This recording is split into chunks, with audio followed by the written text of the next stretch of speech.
تیسرا طریقہ او یرسل رسولا فیوحی بإذنہ ما یشاء، تیسرا طریقہ اپنا پیغام پہنچانے کا یہ ہے کہ اللہ تعالیٰ اپنے کسی فرستادے کو، اپنے کسی سفیر اور قاصد کو اپنے نبی کے پاس بھیجے، فیوحی بإذنہ ما یشاء، اور اللہ کو جو پیغام پہنچانا ہے وہ پیغام اللہ تعالیٰ اس فرشتے کے واسطے سے اپنے نبی تک پہنچائے۔ یہ وحی کا تیسرا طریقہ ہے، جس کو علماء کی اصطلاح میں وحی ملکی کہا جاتا ہے، یعنی فرشتے کے واسطے سے آنے والی وحی۔ قرآن کریم اکثر، زیادہ تر، سوائے چند آیتوں کے، قرآن کریم کا نزول حضرت نبی کریم صلی اللہ علیہ وسلم پر اسی تیسرے طریقے سے ہوا ہے، یعنی اللہ کا پیغام اللہ کے پاس سے حضرت جبریل علیہ السلام لے کر آئے اور نبی کریم صلی اللہ علیہ وسلم تک پہنچایا۔ جس فرشتے کو اللہ نے نبی کریم صلی اللہ علیہ وسلم تک پیغام پہنچانے کے لیے واسطہ بنایا تھا وہ حضرت جبریل تھے۔ قرآن میں اس کا تذکرہ ہے، قُلْ مَنْ كَانَ عَدُوًّا لِجِبْرِيلَ فَإِنَّهُ نَزَّلَهُ عَلَىٰ قَلْبِكَ۔ اللہ تعالیٰ کہتے ہیں کہ لوگوں کو سنا دو کہ جبریل تو وہ عظیم الشان پیغمبر ہے جس نے آپ کے دل پہ قرآن مجید کو اتارا ہے۔ ایک جگہ ہے وَإِنَّهُ لَتَنزِيلُ رَبِّ الْعَالَمِينَ نَزَّلَ بِهِ الرُّوحُ الْأَمِينُ، کہ قرآن یہ اللہ کی طرف سے، رب العالمین کی طرف سے اتاری ہوئی کتاب ہے اور جس کو لے کر روح الامین آئے ہیں۔ روح الامین یعنی حضرت جبریل علیہ السلام۔ تو جبریل علیہ السلام کے واسطے سے اللہ پاک نے زیادہ تر قرآن کریم نبی کریم صلی اللہ علیہ وسلم پر نازل فرمایا۔ پھر یہ جو تیسرا طریقہ ہے وحی ملکی، یعنی جبریل کے واسطے سے پیغام پہنچانا، اس تیسرے طریقے کی بھی 3 صورتیں علماء کرام نے بیان فرمائی ہیں۔ ایک صورت یہ ہے کہ حضرت جبریل علیہ السلام حضور کے پاس آتے تھے لیکن دکھائی نہیں دیتے تھے۔ وہ جو پیغام حضور کو پہنچاتے تھے وہ پیغام آپ کو سنائی دیتا تھا اور بس، نظر نہیں آئے، لیکن پیغام سنا رہے ہیں، وہ پیغام آپ کو سنائی دے رہا ہے۔ ایک شکل یہ ہے۔ دوسری شکل یہ ہے کہ حضرت جبریل علیہ السلام آپ کے پاس پیغام لے کر آئے اور آپ کو دکھائی دیے، اور دکھائی دیے اپنی اصلی شکل میں، یعنی جبریل کی جو اصلی شکل ہے اس اصلی شکل میں آپ کے پاس آئے اور آپ کو پیغام پہنچایا۔ ایک طریقہ تھا، ایک شکل تھی۔ اور تیسری شکل یہ تھی کہ حضرت جبریل علیہ السلام آپ کے پاس آئے، آپ کو پیغام پہنچایا اس حال میں کہ حضرت جبریل علیہ السلام کسی انسان کی شکل میں تھے۔ یہ تینوں طریقے سے نبی کریم صلی اللہ علیہ وسلم پر اللہ تعالیٰ نے اپنے پیغام کو اور اپنے کلام کو نازل فرمایا۔ فرشتہ نظر نہ آئے فقط آواز آئے، فرشتہ نظر آئے اپنی اصلی شکل میں، اور فرشتہ نظر آئے کسی انسان کی شکل میں۔ ان تینوں صورتوں میں بھی پہلی صورت جبکہ فرشتہ نظر نہیں آتا، صرف آواز آتی ہے، اس صورت میں قرآن کریم کو زیادہ اتارا گیا ہے، اور یہ صورت نبی کریم صلی اللہ علیہ وسلم کے لیے بہت زیادہ بوجھل تھی، بھاری تھی۔ حدیث شریف میں نبی کریم صلی اللہ علیہ وسلم نے اس کو بیان کیا ہے۔ ایک مرتبہ ایک صحابی نے آپ کو پوچھا، حضرت حارث بن ہشام رضی اللہ تعالیٰ عنہ نے، جو ابو جہل کے بھائی تھے، انہوں نے پوچھا کیف یأتیک الوحی یا رسول اللہ، اے اللہ کے رسول آپ کے پاس وحی کس طرح آتی ہے، ہمیں بتاؤ۔ اور بھی صحابہ کے واقعات ہیں، ان کو شوق ہوا تھا کہ آپ پر وحی کیسے اترتی ہے وہ دیکھنا۔ جنہوں نے دیکھا تھا ان کو تو انہوں نے دیکھا تھا، لیکن جو بعد میں آخری زمانے میں مسلمان ہوئے تھے، جنہوں نے دیکھا نہیں تھا ان کو شوق تھا۔ ایک صحابی کا تذکرہ ملتا ہے، حضرت یعلا بن امیہ رضی اللہ تعالیٰ عنہ، انہوں نے حضرت عمر سے کہہ رکھا تھا کہ وحی کس طرح آتی ہے مجھے دیکھنا ہے، جب کبھی موقع ہو تو مجھے بلانا۔ نبی کریم صلی اللہ علیہ وسلم جیرانہ کے مقام پر تھے، وہاں ایک دیہاتی نے احرام باندھا عمرے کا، اور کچھ ایسی حرکت کی تھی کہ جو حرکت احرام کی حالت میں مناسب نہیں تھی۔ کسی نے نبی کریم صلی اللہ علیہ وسلم کے پاس جا کر بتایا کہ احرام کی حالت میں فلاں صاحب نے اس طرح کیا ہے، یہ کیسا ہے؟ تو نبی کریم صلی اللہ علیہ وسلم پر وحی نازل ہونی شروع ہوئی۔ جب وحی نازل ہوتی تھی تو آپ پر کچھ وحی کے آثار ظاہر ہوتے تھے، چہرے پر پسینہ بہتا تھا اور ایک خاص حالت اور کیفیت آپ پر طاری ہوتی تھی۔ صحابہ سمجھ جاتے تھے کہ وحی کا نزول ہو رہا ہے، تو جو لوگ وہاں موجود ہوتے وہ آپ صلی اللہ علیہ وسلم کے چہرے پر، بدن پر، سر پر کپڑا ڈال دیتے تھے۔ حضرت عمر وہاں موجود تھے، ان کو دھیان آیا تو یعلا بن امیہ کو دیکھنے گئے، پکڑ کے لائے اور پکڑ کے چادر کے نیچے ڈال دیا، گھسا دیا اور دیکھ وہی کس طرح آتی ہے، یوں کر کے نیچے گھسا دیا۔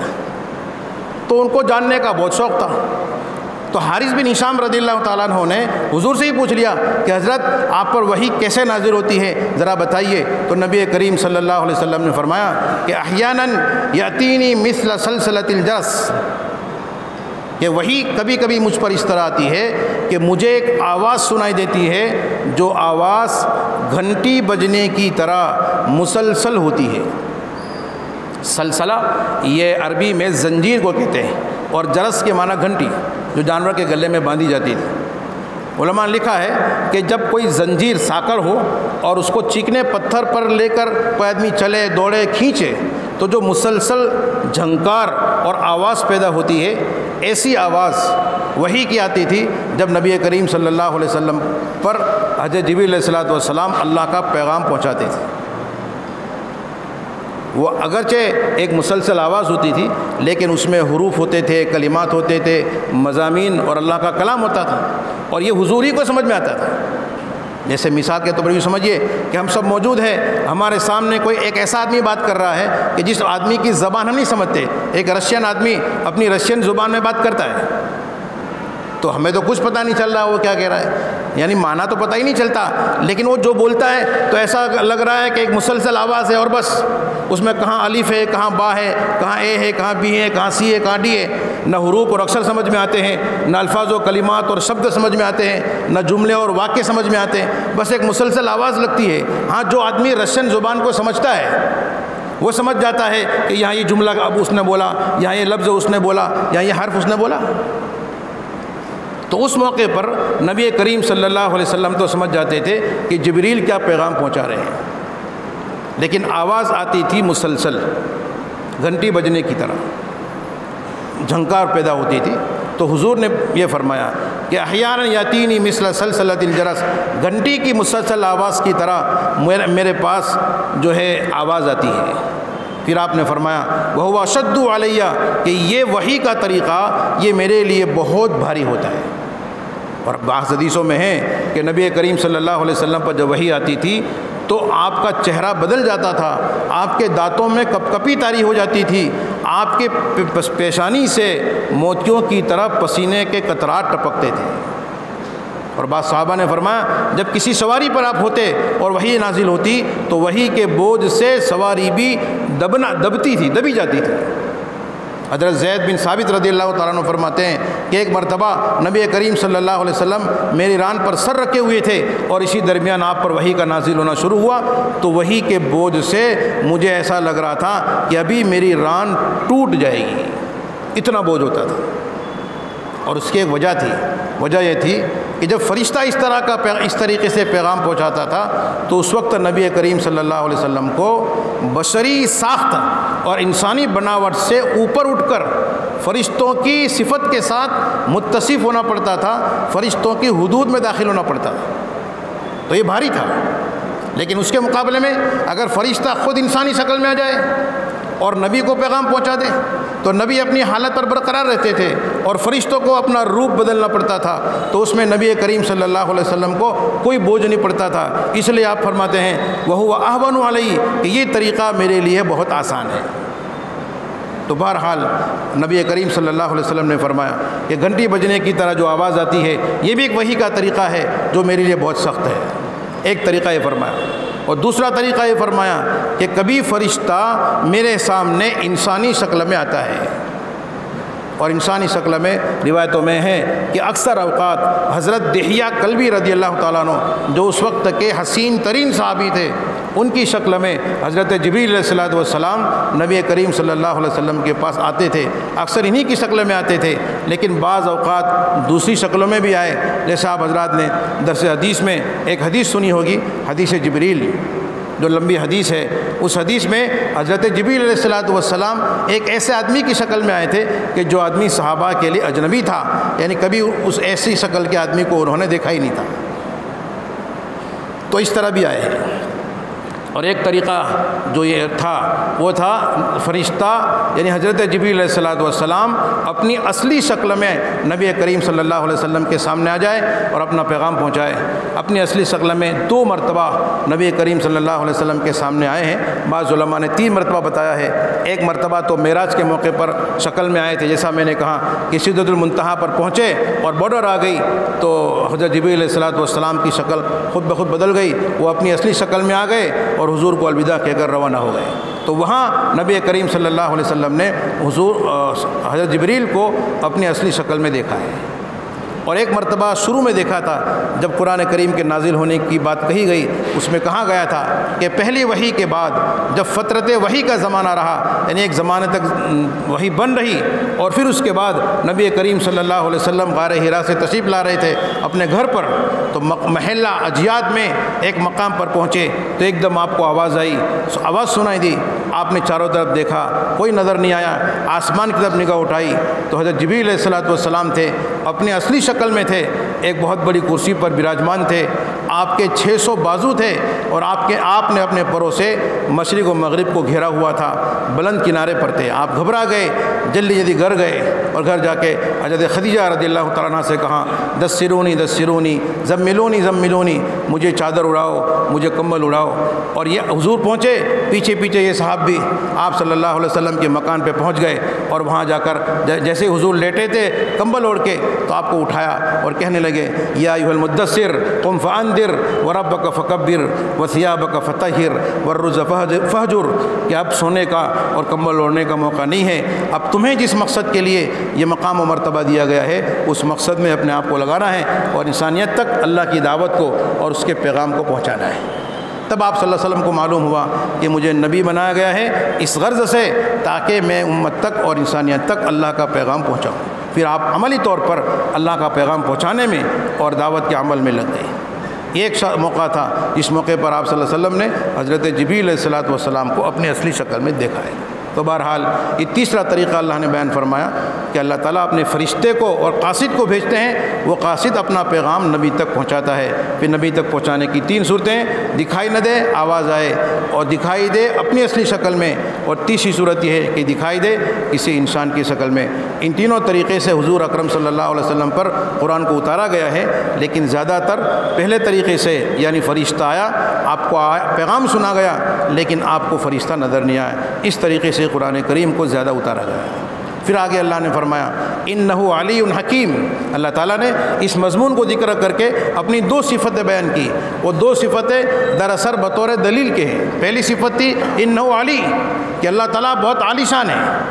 پہلی بات بتائی گئی تھی کہ کوئی انسان کے بس میں ہے ہی نہیں کہ اللہ تعالیٰ اس سے فیس ٹو فیس بات کرے، اس کی دلیل بتائی، کیونکہ اللہ عالی شان ہے، بہت اونچی شان والا ہے، اس کا مقام مرتبہ بہت اونچا ہے۔ انسان اس خاکی جسد کے ساتھ اس مقام تک تو کیا، اس مقام کے قریب تک بھی نہیں پہنچ سکتا، اس لیے اللہ کی اس سے فیس ٹو فیس بات ہو، مشافہتاً بات ہو، ایسا نہیں ہو سکتا، یہ اس کی دلیل ہے۔